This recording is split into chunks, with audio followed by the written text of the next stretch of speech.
Hello everyone. আমরা এখানে anaesthesia FCPS part 2 এটার কোয়েশ্চেন এবং ডিসকাশন নিয়ে আমরা এই প্রোগ্রামটা করছি। তো আমাদের এই প্রোগ্রাম করার মূল উদ্দেশ্য হচ্ছে ফর অনলি এক্সাম প্রিপারেশন এবং মেইনলি রিটেন এক্সাম প্রিপারেশন। আমরা এখানে কোয়েশ্চেন এবং তার সাথে, সাথে সেখান থেকে কিছু বেসিক টিপস অ্যান্ড ট্রিকস নিয়ে আমরা মেইনলি ডিসকাস করব। এটা অ্যাজ এ হোল কোনো কোয়েশ্চেনের ডিসকাশন হবে না। বিকজ কোয়েশ্চেনের ডিসকাশন বুঝতেই পারছেন it will be too much long time. কারণ আপনি যে জিনিসটা ৫ বছরে পড়াশোনা করছেন সেটা ১-২ ঘন্টার প্রোগ্রামে কিছুই বেয়ার করবে না। তো এটা মেইনলি হচ্ছে একটা tips and tricks, that's it. আমাদের সাথে আজকে আছেন ডক্টর রিয়াজ, ডক্টর বিধান এবং ডক্টর নাসিন। আ বলতে পারেন যে এটা আমরা ৪ জন টিম। সো এই ৪ জন টিম নিয়ে আমরা এই প্রোগ্রামটা করছি। ডক্টর রিয়াজ ও ও মেইনলি কার্ডিওভাস্কুলার সিস্টেম নিয়ে কথা বলবে। ডক্টর নাসিন ও মেইনলি কথা বলবে thoracic and respiratory system. And doctor বিধান কথা বলবে রেনাল সিস্টেম। আর আমি এন্ডোক্রাইন সিস্টেম নিয়ে কিছু কথা বলবো। তো আমি ফার্স্টে doctor Riaz, welcome to the show. Thank you, Dr. Salauddin. I am happy to be in this session for discussing part 2 question and further discussion. আমরা অ্যাকচুয়ালি মনে হয় কোশ্চেন স্পেসিফিক হয়তো ডিসকাশন করব না, আমরা হয়তো টপিক ওয়াইজ ডিসকাশন করব। আমরা হয়তো একটা এফসিপিএস পার্ট 2 ক্যান্ডিডেট কিভাবে চিন্তা ভাবনা করবে, কিভাবে তার চিন্তা ভাবনাকে আনসারে ট্রান্সফরমেশন করবে, সেটা নিয়ে হয়তো আমরা আলোচনা করব। এবং যেহেতু পার্ট 2 এক্সামটা বেসিক্যালি ক্লিনিক্যাল, তো আমরা ক্লিনিক্যাল অ্যাসপেক্ট গুলাই মেইনলি হচ্ছে আমরা ডিসকাস করব। তো মেইনলি যাতে পরীক্ষায় পাস করাটা সহজ হয় এবং পরীক্ষার হলে গেলে কোন জিনিসটা আপনি ভুলে যাবেন, যেটা ভুলে যাওয়াটা স্বাভাবিক, ভুলে যাবেন, আর কোন জিনিসটা আপনাকে মনে রাখতে হবে, এইটাকে সামনে আনাটাই হচ্ছে আমাদের মূল টার্গেট। প্র্যাকটিক্যালি একেকজনের এক্সপোজার একেক রকম। যেরকম নাসিনের কার্ডিয়াক অ্যানেস্থেসিয়া এক্সপোজার আছে, আমার কার্ডিয়াক অ্যানেস্থেসিয়া এক্সপোজার আছে। So we will be very good in cardiovascular physiology or cardiovascular anaesthesia or non cardiac surgery. You have a very good exposure in region anesthesia and general anesthesia. So you will be very good in that part. So besides that, keeping the experiences out of discussion, আমরা মনে হয় যে আমরা বইতে stick করব এবং topic কি topic এবং কিভাবে কি স্যাররা কি চান। মেইন জিনিস হলো যে আই থিংক যে স্যাররা যেটা আমার কাছে মনে হয় যে need point to point answer. একটা ৫ মার্কের পয়েন্টে হয়তো ৫ টা পয়েন্ট লিখতে হবে। ৫ মার্কের জন্য ৫ টা পয়েন্ট লিখতে হবে। ২৫ মার্কে হয়তো ২৫ মার্কের আনসারের মতন একটা গ্রুপে হয়তো লিখতে হবে। ডিটেইলস বা স্টোরি রাইটিং এর জমানা শেষ। এখন হয়তো এইটা বুলেটেড, ফরম্যাটেড, স্ট্রাকচার্ড আনসারই স্যাররা চান। 1 ওয়ার্ড, 1 সেন্টেন্স, 1 লাইনের মতন বা 1 প্যারাগ্রাফের মতন আনসার চান। So my discussion topic is I think cardiovascular system. Cardiovascular সিস্টেমটা অনেক বড়, অনেকগুলা টপিকস এইখানে কভার করে। একটা টপিকের সাথে যেরকম হচ্ছে ২০০ মার্কের ভিতরে কিন্তু পুরা অলমোস্ট 60 টপিকস ঢুকাইতে হয়। মনে করেন ৮ টা কোয়েশ্চেনের ভিতরে বা ৮ টা গ্রুপের ভিতরে। তো এইখানে একটা কোয়েশ্চেন মাল্টিডিসিপ্লিনারি বা মাল্টিপল অ্যাপ্রোচেস থাকতে পারে। আ আমি যদি কার্ডিওভাস্কুলার সিস্টেম থেকে বলি যে হচ্ছে আমরা আজকে যদি ভালভুলার হার্ট ডিজিজ নিয়ে চিন্তা করি। তো আমরা mitral stenosis, specific mitral stenosis এর পিকচার হয়তো ওইভাবে আসবে না। হয়তো দিবে MVR has been done. Patient is on warfarin. Now he wants to go non-cardiac surgery, maybe orthopedic surgery. Patient might be geriatric. তো আপনার geriatric consideration গুলাও নিতে হবে। আপনার cardiovascular যে anticoagulation টা bridging করতে হবে সেটাও আপনার মাথায় রাখতে হবে। As well as আপনাকে directly mitral stenosis ও বলবে না। আপনাকে মারমার দিবে, আপনাকে সিনারিও দিবে, ড্রাগস দিবে। যেটা দিয়ে হয়তো আপনি একটা আ গেস করতে পারেন যে it might be mitral valvular disease. তো ওই অনুযায়ী আপনি আগাইতে হবে এবং আপনার বাকি প্যারামিটারস গুলো মনে রাখতে হবে that this might be orthopedic surgery.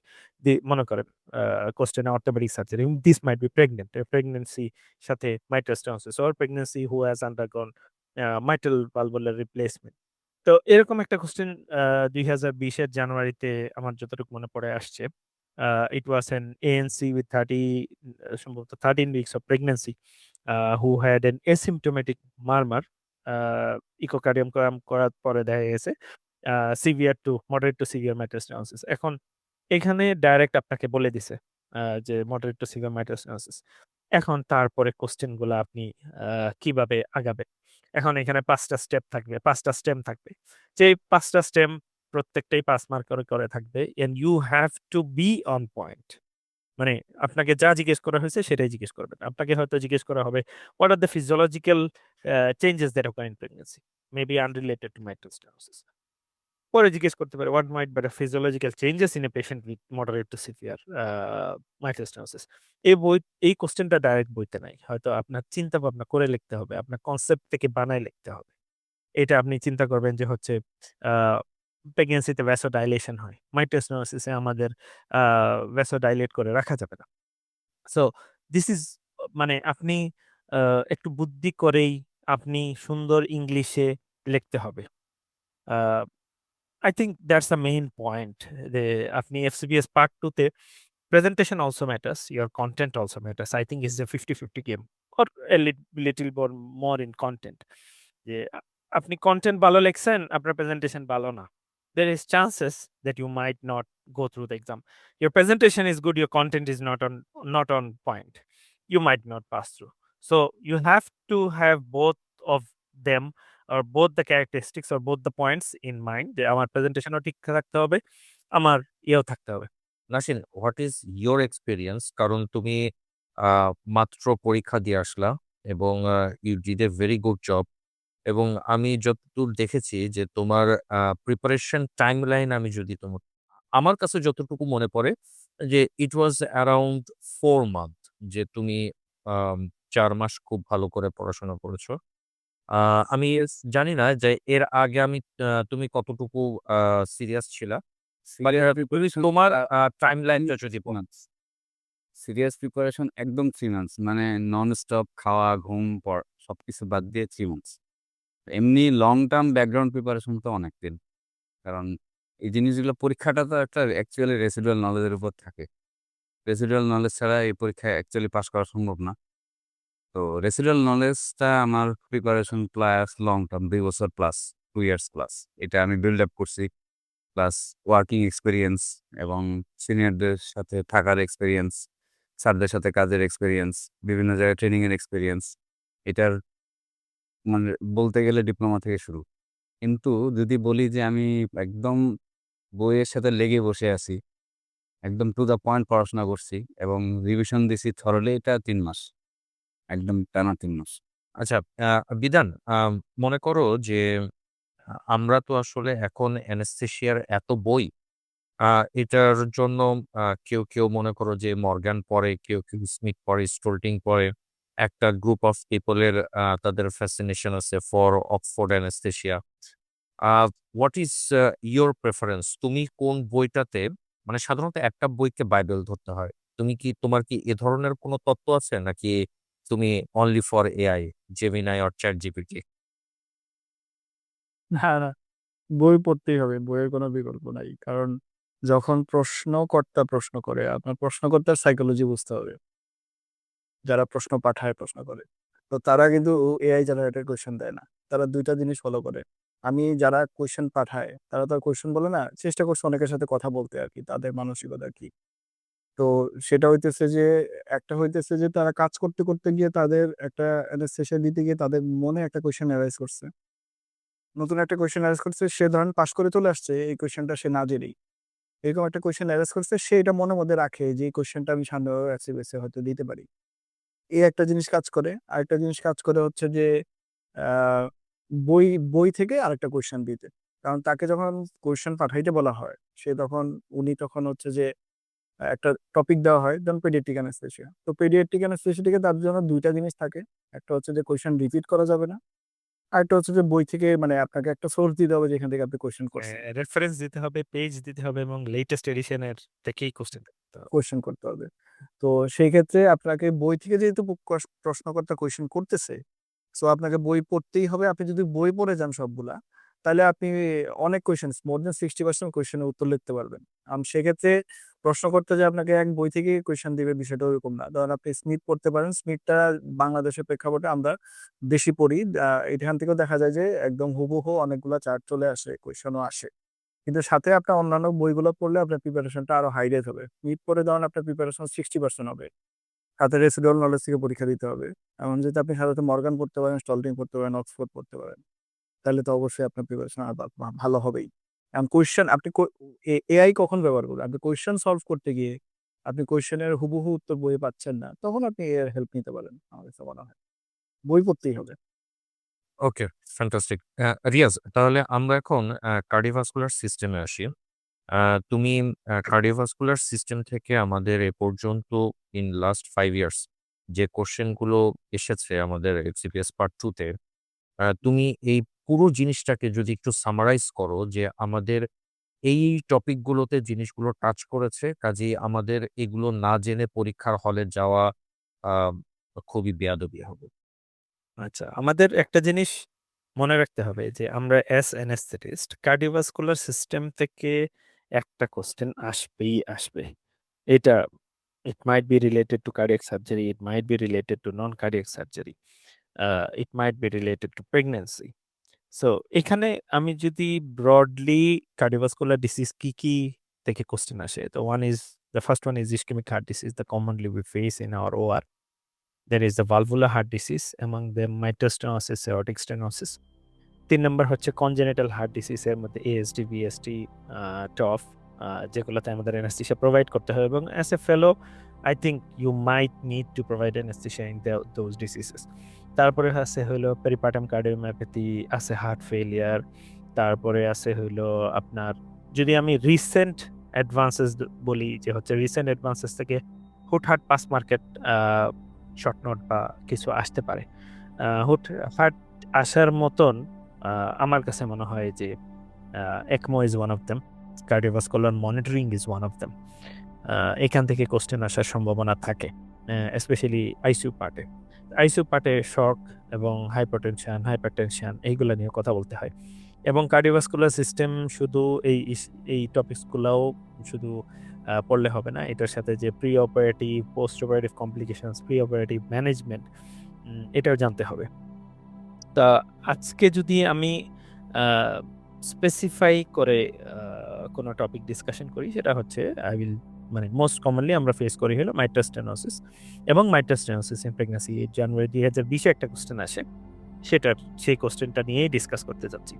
তো যেটা একটু আগে বলছিলাম যে হচ্ছে মাইট্রাল স্টেনোসিস ইন প্রেগন্যান্সি, ফার্স্টে আপনার প্রেগন্যান্সি জানতে হবে, তারপরে হচ্ছে আপনার মাইট্রাল স্টেনোসিস জানতে হবে, তারপরে হচ্ছে আপনার অবস্ট্রাকটিভ ফিজিওলজির সাথে বা ম্যাটার্নাল ফিজিওলজির সাথে মাইট্রাল স্টেনোসিসের ফিজিওলজির কি চেঞ্জ হয় এবং সেই চেঞ্জগুলা কিভাবে কার্ডিওলজিস্ট বা প্রি অপারেটিভ যারা ম্যানেজ করেন ডিউরিং এএনসি, তারা কিভাবে ম্যানেজ করেন। যেরকম হচ্ছে ওয়ারফেরিন দেওয়া যাবে না, কিন্তু হয়তো লেট ট্রাইমেস্টার বা থার্ড ট্রাইমেস্টারে ওয়ারফেরিন দেওয়া যাবে। তো এই ওয়ারফেরিনকে আমি যদি পেরিঅপারেটিভলি আসতে হয়, I will have to change it to heparin or low molecular weight heparin.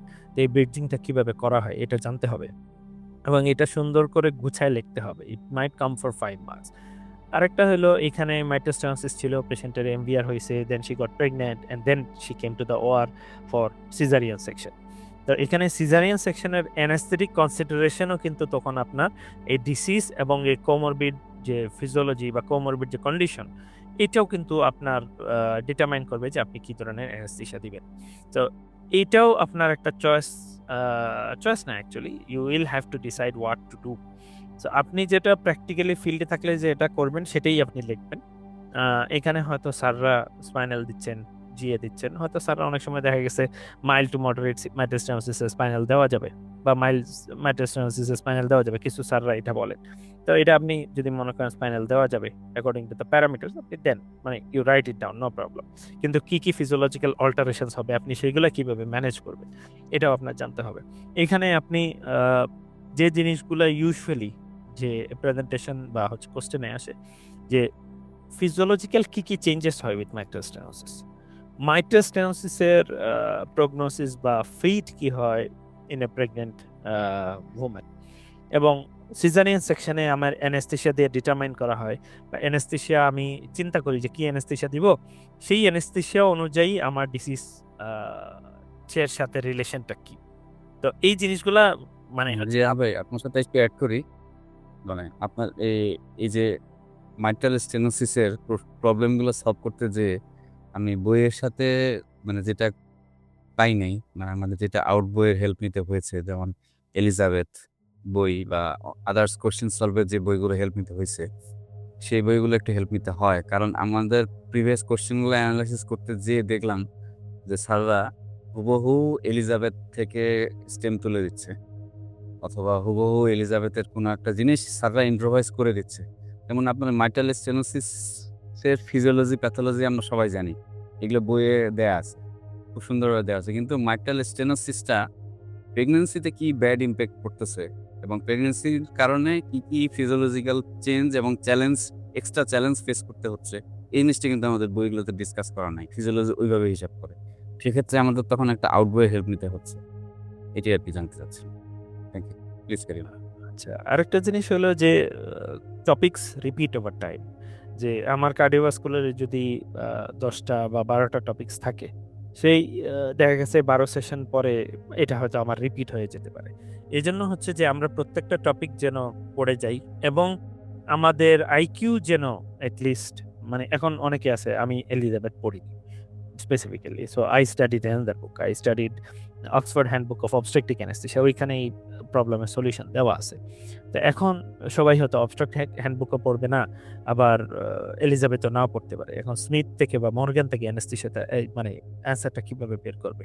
তো এটা হচ্ছে বেসিক্যালি যে থিঙ্কিং থেকে যদি সে চিন্তা করে যে এরকম যদি একটা পেশেন্ট পাইতো, সে specifically on the exam day সে কিভাবে ম্যানেজ করতো, সে জিএ দিলে কি হবে, স্পাইনাল দিলে কি হবে, ইনস্ট্যান্ট থিঙ্কিংটা কেমন। আই থিঙ্ক স্যাররা যারা এক্সামিনার আছেন তারা এটা চিন্তা করতে চান যে এর সিচুয়েশনাল অ্যাওয়ারনেস কেমন, এর ডিসিশন মেকিং ক্যাপাবিলিটি কেমন। যেরকম ইসকেমিক হার্ট ডিসিজের রিস্ক স্ট্র্যাটিফিকেশন নিয়ে অনেক সময় কোশ্চেন আসে। রিস্ক স্ট্র্যাটিফিকেশন দিয়া যেটা স্যাররা প্রমাণ করতে চান যে when do you postpone the surgery and when do you not postpone the surgery। খুব ট্রিকি একটা কোশ্চেন এবং ইনাফ ডিটেলসও দেওয়া থাকে না যে আপনি যে হচ্ছে যে এক কথায় বলে দেবেন decompensated heart failure, I will postpone the surgery, I will send you to CCU or ICU. এই স্পেসিফিক কোনো পয়েন্টস দেওয়া থাকে না। You will have to decide, you will have to investigate or you will have to go through, I think. Okay, তাহলে mitral স্টেনোসিসের ক্ষেত্রে প্রেগনেন্সিতে তুমি anaesthetic considerations যখন করছো, তাহলে সেক্ষেত্রে হোয়াট ইজ ইয়োর সাজেশন যে চয়েস অফ অ্যানেস্থেশিয়া, এখানে জেনারেল অ্যানেস্থেশিয়া বা সাবঅ্যারাকনয়েড ব্লক অথবা এপিডুরালস যাই বলো না কেন, এটা চয়েস অফ অ্যানেস্থেশিয়া যখন পরীক্ষার খাতে যখন আমি লিখবো, তখন আমি এটা কিভাবে লিখবো? মনে করো যে সিনারিওটার কথা তুমি বলছো যে আহ, এটা এটা কি তুমি 2020 সালের কোশ্চেনটার কথা বলছো? হ্যাঁ হ্যাঁ, পেপার 2-তে যেটা আসছিল। ওকে, লাইক এরকম যে 27 ইয়ার্স ওল্ড, সে 13 উইকের প্রেগনেন্সি, অ্যাসিমটোমেটিক মারমার, পরবর্তীতে কনফার্ম করা হলো যে তার moderate to severe mitral stenosis আছে। তো মনে করো যে এই পেশেন্টটার হচ্ছে অ্যাপেন্ডিসেক্টমি সার্জারি হবে, ধরে নাও যে যেহেতু 13 উইক অ্যাপেন্ডিসেক্টমি সার্জারি হবে, but moderate to severe mitral stenosis আছে, what is your choice of anaesthesia? যদি এভাবে যদি বলা হয়, তাহলে আমার মোড অফ আনসারিংটা কি হবে? স্ট্রেইট তো স্যাররা জিজ্ঞেস করেন না চয়েস অফ অ্যানেস্থেশিয়া টেকনিক কি, তা ওনারা বলেন যে হচ্ছে the question comes what are your anaesthetic considerations. তখন আমার অবজেক্টিভস লিখতে হবে এবং আমি কি অ্যানেস্থেশিয়া দিলে কি হবে। আমি মনে করো যে হচ্ছে যে এই পেশেন্টটা হচ্ছে mild mitral stenosis, I will go for epidural anaesthesia. Think so, মনে করো আমি লিখবো epidural anaesthesia. I will first write the 3 objectives, যে আমার কি কি অবজেক্টিভস থাকবে। Objectives of giving of anesthetizing mitral stenosis, আমি হার্ট রেট কমাবো বা হচ্ছে অ্যারিথমিয়া প্রিভেন্ট করব, আমি এসভিআর ভ্যাসোডাইলেট করব না, এগুলা, এবং মেনটেন নর্মাল কন্ট্রাক্টিলিটি। এই 3টা আমি অবজেক্টিভস লিখে আমি বাকি লিখবো যে I weed like to provide epidural anaesthesia with low dose local anaesthetic agents. এটা হচ্ছে এক লাইনে আনসার। তো তারপরে কিন্তু এটা 5 মার্কের জন্য হয়নি, কমপ্লিট হয়নি, এটা হয়তো 2 মার্ক বা 1.5 মার্ক দিতে পারে স্যাররা। So I have to complete the answer. তখন আমি বলবো যে হচ্ছে কেন আমি এপিডুরাল অ্যানেস্থেশিয়া দিচ্ছি, যে ডিলেড অনসেট অফ অ্যানেস্থেশিয়া হচ্ছে, তাইলে হচ্ছে কার্ডিওভাস্কুলার যে চেঞ্জেস বা ভ্যাসোডাইলেশন যেটা হওয়ার কথা সেটা স্লোলি হবে বা সেটা হবেও না। আমি ওয়েট করব এবং যখন সিজারিয়ান ডেলিভারি হয়ে যাবে তখন ব্লাড লস হবে 800 to 1000 ml। সেই ব্লাড ভলিউমটা আমি কিভাবে রিপ্লেস করব? Should I replace it with colloids or should I replace it with crystalloids? Should I do a left lateral tilt or should I not do a left lateral tilt? এটা বা should I change the position of the patient once the patient goes into hypertension? If hypertension হয় তাহলে আমি কিভাবে manage করব? আমি কি agent দিয়ে ম্যানেজ করব? তো মাইট্রাল স্টেনোসিস ইউজুয়ালি টেকিয়ারিথমিয়াস থাকে। তখন আমি হয়তো মাই চয়েস বলি ফিনাইলএফ্রিন। এর মধ্যে আমার হয়তো লিখতে হবে কার্ডিওভাস্কুলার মনিটরিং আমি কি করব? I will monitor ECG, NIBP or IBP, I'll monitor SpO2, I'll monitor the electrolytes। এটা আমার or I'll monitor the ABG। এটাও লিখতে হবে in one line। So as a total 5 মার্কের জন্য দেখা গেছে 7-8টা লাইন লিখলে হয়তো স্যাররা might consider 3.5। I think so। আচ্ছা রিয়াজ, তোমার এই কোশ্চেনে কিন্তু একদম স্পেসিফিক ভাবে বলে দিয়েছে যে here is moderate to severe mitral stenosis. তাহলে moderate to severe mitral stenosis যখন বলে দিয়েছে, তোমাকে কোনো জাজমেন্টের কথা বলছে না, বা এরকম বলছে না যে ইনিশিয়ালি তুমি মাইট্রাল স্টেনোসিসটা তুমি সিভিয়ারিটিটা জাজ করো, তারপর তুমি তোমার চয়েস অফ অ্যানেস্থেসিয়ার কথাটা তুমি ডিসক্রাইব করো। এখন কিন্তু এরকম ডেসক্রিপটিভ কোশ্চেন নাই, তোমাকে স্পেসিফিক করে দিয়েছে যে মডারেট টু সিভিয়ার। তাহলে সেক্ষেত্রে তুমি যখন চয়েস অফ অ্যানেস্থেসিয়া বলবা, তাহলে সেক্ষেত্রে তুমি কিভাবে তুমি আনসারটা প্রসিড করবা ফর 2 or 3 মার্কস? আচ্ছা, আমি যদি অ্যানেস্থেটিক কনসিডারেশন বলি তাহলে হচ্ছে ফার্স্টে কিন্তু আমার অবজেক্টিভস 3টা বা 4টা লিখতেই হবে। এটা অবজেক্টিভস দিতেই হবে। হ্যাঁ, that I will keep the heart rate in low normal heart rate, মানে করো 60 অ্যারাউন্ড আমি হার্ট রেট রাখবো। এটা অবশ্যই আমি লিখবো, কারণ টেকিয়ারিথমিয়াস থাকে মাইট্রাল স্টেনোসিসে। সিস্টেমিক ভাস্কুলার রেজিস্ট্যান্স আমি মেইনটেইন করব। তো perfect agent to maintain systemic vascular resistance along with tachycardia is a choice like vasoconstrictor like phenylephrine or noradrenaline। আরেকটা হলো I will maintain the intravascular volume। Intravascular volume আমি যেভাবে maintain করব আমি সেটাও হয়তো পরে ডিসকাস করে দিব। আমি যদি 3 মার্কের কোশ্চেন হয় then I can write 5 objectives or 6 objectives. আমাকে যদি অ্যানেস্থেটিক কনসিডারেশন ডিসকাস করতে বলা হয় তখন আমি অবজেক্টিভস তো অবশ্যই লিখবো। তারপরে আমি হয়তো 2টা বা 3টা অবজেক্টিভস লেখার পরে আমি হয়তো লিখবো যে I will provide general anaesthesia. তখন আমি জেনারেল অ্যানেস্থেসিয়া টেকনিকটা বলবো যে how will I give propofol or how will I give thiopental sodium or will I use ketamine or not. মানে প্রোপোফল অর কো-ইন্ডাকশন আমি এই কথাগুলা লিখবো যে propofol 1 to 2 milligram per KG আমি দিব, keeping in mind that the patient doesn't vasodilate and go into hypertension। আর যদি hypertension দেয়, if the patient goes into hypertension, then I will give a small dose of vasopressor। Okay, তারপরে আমি সাক্সামেথোনিয়াম দিব। I will do an RSI, rapid syncosis intubation করব, যেহেতু pregnancy. আমি RSI করে ইন্টুবেট করব। ইন্টুবেট করার পরে once the baby is out, then I will give a dose of opioids, and by the meantime after the induction I will whether I will want to start volatile or I want to start Tiva with propofol। এটা আমি যদি লিখি আমি Tiva with propofol লিখবো। I will not go for isoflurane। আচ্ছা, যাই হোক, তারপর হচ্ছে আমি স্মল ডোজ অফ অপিওয়েড দিব to blunt the pain. Nitrous আমি অ্যাভয়েড করবো, এই কথাটা আমি অবশ্যই লিখবো যে নাইট্রাস causes myocardial depression, এটা isoflurane causes myocardial depression। So why am I avoiding it or why don't I want to give it? I will have to write that down because স্যাররা চিন্তা করে যে আচ্ছা isoflurane লেখা নাই তার মানে হচ্ছে ও দিবে না বা দিবে। So why let them misunderstand you? তো এটা মানে তুমি যদি টিসিআই তে যেতে চাও তাহলে তোমার টিসিআই আর পক্ষে তুমি কথাগুলো বলো। তুমি যদি নাইট্রাস অ্যাভয়েড করতে চাও, why you are avoiding nitrous, এটা তোমাকে বলতে হবে।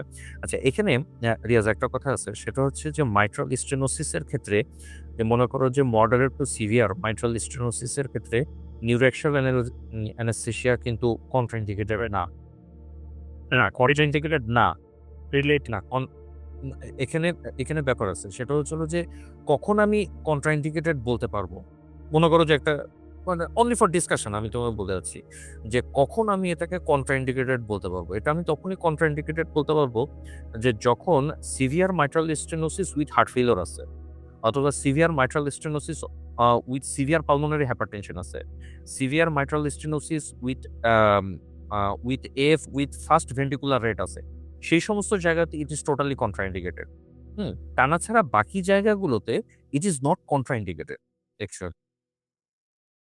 স্যাররা আমার কাছে মনে হয় বেশিরভাগ স্যাররা যারা এক্সামিনার ওনারা নন কার্ডিয়াক অ্যানেস্থেটিস্ট ওনারা এত কমপ্লিকেটেড চিন্তা করেন না। I don't think so. আর because this is a standard exam they don't make this question so complicated.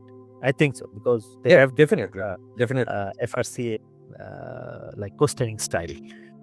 এই পেশেন্টের জন্য আমি যেহেতু পেশেন্টটা ক্রিটিক্যাল কমপ্লিকেটেড একটা কোশ্চেন আসলো যে 3টা অ্যানালজেসিক টেকনিকের নাম বলেন। Marks 1 post operative 3 analgesic technique please name. Okay, আমি যদি লিখি I will write the first one as paracetamol. প্রথমেই আমি প্যারাসিটামল লিখবো এবং আমি সবগুলো রুট লিখবো। আমি তারপরে I will go for opioids and then I will go for NSAIDs। মানে NSAID যদি অ্যাভয়েড করতে পারি then I will avoid NSAIDs। কিন্তু রিয়াজ এখানে আরেকটা ব্যাপার আছে, সেটা হচ্ছে যে নাসিন বলল যে 1 নাম্বারের কোশ্চেন, বাট যে নাম্বারেরই কোশ্চেন থাকুক না কেন যখনই পোস্ট অপারেটিভ অ্যানালজেসিয়ার কথা যখন বলা হবে তখন আমার কাছে যেটা মনে হয় যে আনসারটা এভাবে করা উচিত যে I will go for multimodal approach with following the codas protocols. মানে যেরকম সব কোশ্চেনের আনসার ABCD অ্যাপ্রোচ, ঠিক তেমনি যত পেইন আছে I will go for multimodal and ERAS following the ERAS protocol. Then তুই রিজিওনাল অ্যানেস্থেসিয়া দে, নিউরোঅ্যাক্সিয়াল দে, প্যারাসিটামল দে। আর ইয়াতে বিশেষ করে এই অবস্টেট্রিক কেসে যখন NSAID যখন দেওয়া হবে তখন কিন্তু যে তার উইক অফ প্রেগনেন্সিটা এটা খেয়াল রাখতে হবে যে এটা কত উইকে আছে। কাজে NSAID যেমন এটা হচ্ছে 13 উইকের প্রেগনেন্সি, তাহলে সেক্ষেত্রে কিন্তু ওখানে এখানে একটু কনসিডারেশনসের ব্যাপার আছে। Name some regional anaesthetic technique for this patient. Question marks 1 3 or 2 regional anaesthetic technique. তুমি এখানে ট্যাব ব্লকে যাবা, তুমি mainly tab block is preferable 1 number. 2 number হচ্ছে ULB কিউএল ব্লক বলতে পারো, তুমি কিউএল ব্লক বলতে পারো ডেফিনেটলি। আর হচ্ছে এপিডুরাল। ইলিয়ানজেনাল ইলিওহাইপোগ্যাস্ট্রিক। ইলিয়নগেনাল ইলিওহাইপোগ্যাস্ট্রিক যদি ল্যাপারোস্কোপিক হয় তাহলে দিয়ে তো লাভ নেই। যদি ওপেন করে তখন ইলিয়নগোনাল ইলিওহাইপোগ্যাস্ট্রিক, বাট ইলিয়নগোনাল ইলিওহাইপোগ্যাস্ট্রিক ওই সময় দেওয়ার সময় তো তোমার জায়গাটা অকুপাইড থাকবে, তো তুমি ওখানে হয়তো বা অ্যাপ্রোচ করতে পারবো না। আচ্ছা এই ক্ষেত্রে আর যে এখানে যে জায়গাতে তোমার ইনসিশন দিচ্ছে মানে ইলিয়নগোনাল ইলিওহাইপোগ্যাস্ট্রিক তুমি ব্লক দিচ্ছ মানে to cover the dermatome of thoracic 12 এবং লাম্বার 1। আর এখানে যে জায়গাতে ইনজেকশন দিচ্ছে এখানে কিন্তু লাম্বার 10 থেকে তোমার লাম্বার 12 পর্যন্ত কভার করে দেবে। কাজে লাম্বার 10 কিন্তু তোমার ফাঁকা থেকে যাবে মোটামুটি, যদি ওপেন কেসও যদি করে। Sorry thoracic 12 lumber 10। External intercostal লাগবে, কাজ হবে। এক্সটার্নাল ইন্টারকোস্টাল এটা মেইনলি সাপ্লাই দেয় হচ্ছে আপ টু দা thoracic 10। কাজেই এটা তোমার অ্যাপেন্ডিসেক্টমির ক্ষেত্রে এখানে খুব একটা বেশি কাজ হবে না। তোমার এক্সটার্নাল অবলিক যেটা ব্লকটা তুমি দিচ্ছ, মানে আমরা যেটা প্র্যাকটিস করছি এখন, সেটা মেইনলি ফর ল্যাপারোস্কোপিক কোলিসিস্টেক্টমি অথবা তোমার নেফ্রেক্টমি অথবা তোমার thoracic surgery it's okay, but thoracic সার্জারিতেও না, মেইনলি হচ্ছে নেফ্রেক্টমি এবং ল্যাপারোস্কোপিক কোলিসিস্টেক্টমি অথবা ওপেন কোলিসিস্টেক্টমি, মানে ওপেন কেস যেগুলো করা হচ্ছে সেগুলোতে ভালো মতো কাজ দেয়, মানে যেটা T6 থেকে T10 পর্যন্ত। বাট T10 তোমার এখানে তো T10 এর নিচে চলে যাচ্ছে।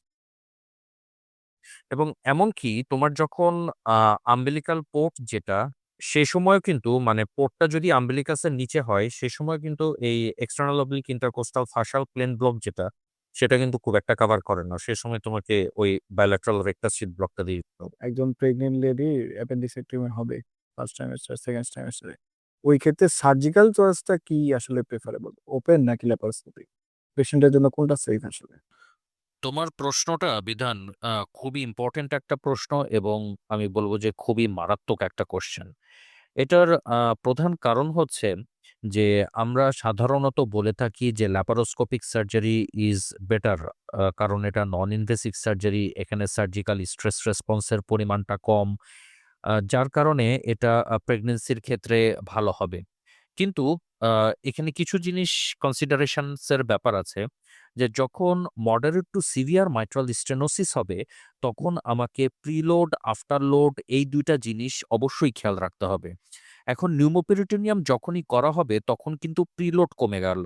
তার মানে হার্টের লেফট ভেন্ট্রিকুলার এন্ড ডায়াস্টোলিক ভলিউমটা কমে গেল। এখানে হার্টটা যেহেতু একটা ফিক্সড কার্ডিয়াক আউটপুট কন্ডিশনে আছে, সেখানে কিন্তু প্রিলোড কমানো যাবে না। আবার মনে করো যে নিউমোপেরিটোনিয়াম যখনই করা হয় তখন কিছুটা হলেও কিন্তু আফটার লোড বাড়ে। এখন এই ফিক্সড কার্ডিয়াক আউটপুট কন্ডিশনে আফটার লোড বাড়া মানেই কার্ডিয়াক আউটপুট কিন্তু কমে যাবে। আবার তুমি যদি পেশেন্টের নিউমোপেরিটোনিয়াম করার পরে তার ভেন্টিলেশন ঠিক রাখতে না পারো, যদি সামান্যতমও যদি রেসপিরেটরি অ্যাসিডোসিস হয় তাহলে কিন্তু মারাত্মক ধরনের পালমোনারি ভেসোকনস্ট্রিকশন ডেভেলপ করতে পারে, যার কারণে কিন্তু হার্টের কিন্তু আবার প্রিলোড কমবে এবং কার্ডিয়াক আউটপুট কমবে। কাজে এখানে হাইপারকার্বিয়া একেবারেই করা যাবে না। আবার পজিশনিংটা কিন্তু এখানে ভেরি ইম্পর্টেন্ট। তুমি যদি ট্রেন্ডেলিংবার্গ পজিশন যদি করো তখন কিন্তু আমাদের সমস্ত লোয়ার লিম্ব থেকে সার্কুলেশনটা সেন্ট্রাল সার্কুলেশনে চলে আসবে, হার্টের উপরে প্রেসার বাড়বে এবং পালমোনারি এডিমা ডেভেলপ করবে। আবার যদি রিভার্স ট্রেন্ডেলিংবার্গ করো তখন কিন্তু গ্র্যাভিটেশনাল ফোর্সের কারণে প্রচুর পরিমাণে ভেনাস পুলিং হবে, তখন আবার কার্ডিয়াক আউটটা কিন্তু কমে যাবে। কাজেই এই moderate to severe mitral stenosis যদি হয় আর সার্জন যদি পাকা সার্জন হয় তাহলে সেক্ষেত্রে ওপেন সার্জারি করাটাই ভালো, যদি ইনসিশন এরিয়াটা যদি খুব ছোট থাকে, মিনিমাল ইনসিশন যদি থাকে। এখন ওপেন সার্জারি যদি করা হয় তাহলে সেক্ষেত্রে আমাদের এই প্রবলেমগুলো তো নাই, ভালো কথা। বাট ওপেন সার্জারিতে একটা মূল জিনিস যেটা থাকে সেটা হচ্ছে যে পেইন। এখন পেইনের এই ব্যাপারটা তোমাকে হয় রিজিওনাল অ্যানেস্থেসিয়া অথবা এপিডুরাল অ্যানেস্থেসিয়া অথবা তোমাকে ওপিওয়েড দিয়ে তোমাকে ম্যানেজ করতে হবে। বাট এখানে তোমার ওপিওয়েডের আবার কনসিডারেশনস আছে, যার কারণে এখানে রিজিওনাল অ্যানেস্থেসিয়া একটা অনেক বড় একটা জায়গা দখল করে থাকে, যে যদি ওপেন সার্জারি যদি করা হয় তাহলে অবশ্যই ভালো পেরিফেরাল নার্ভ ব্লক এখানে দিতে হবে। নিউমোপেরিটোনিয়ামের ব্যাপারে এখানে মেইনলি ইনসাফ্লেশন প্রেশার যেটা, এই ইনসাফ্লেশন প্রেশারটাকে কমায় রাখতে হবে। মানে ৮ থেকে ১০ সেন্টিমিটার অফ ওয়াটার এটা মেইনটেইন করতে হবে। আর হচ্ছে তোমার আ মানে ল্যাপারোস্কোপি কন্ট্রাইন্ডিকেটেড এই কথাটা কিন্তু কোথাও বলা নাই যে in pregnancy with mitral stenosis laparoscopy is contraindicated, এই কথাটা কিন্তু কোথাও বলা নাই।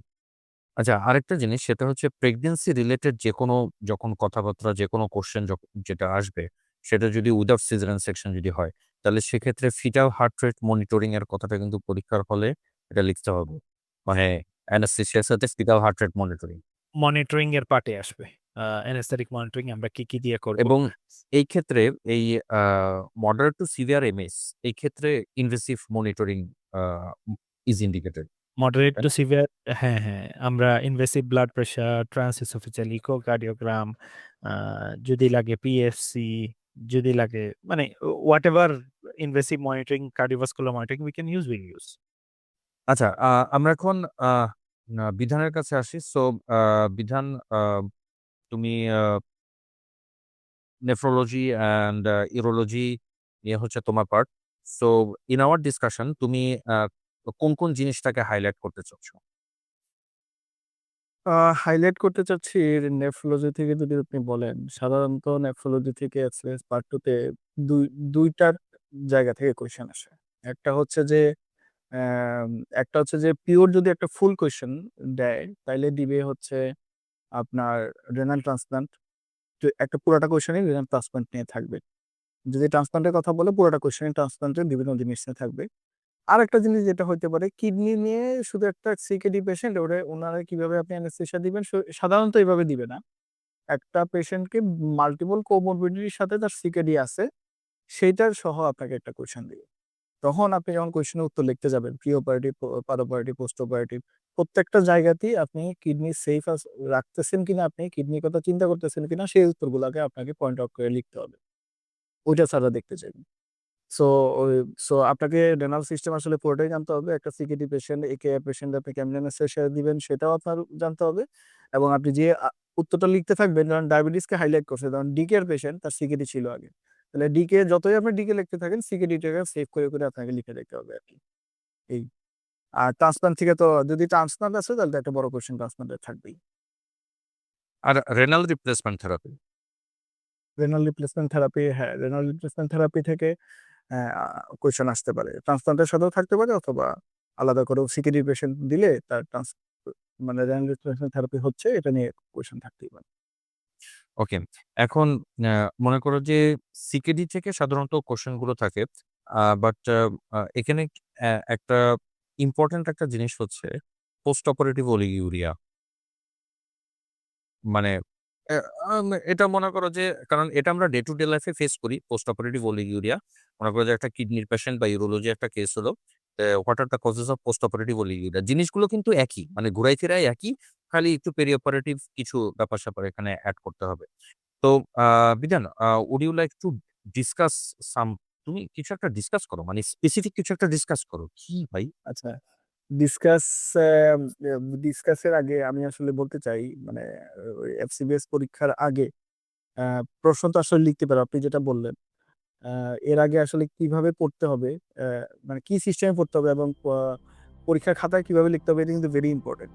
আপনি ওই যে রিয়াজ ভাই যেটা আগে বললো, আপনি অনেক কিছু জানেন, আপনি অনেক কিছু পরীক্ষার খাতায় লিখে আসছেন কিন্তু সেটা পরীক্ষায় বোধগম্য হচ্ছে না। আপনি সিকেডি থেকে অনেক কিছু পড়তে পারবেন, অনেক কিছু বই লেখা আছে। আপনাকে একদম কি পয়েন্ট ধরে লিখতে হবে, সারা যাতে চোখে পড়ে যে এই জিনিসগুলা ছেলেটা জানে।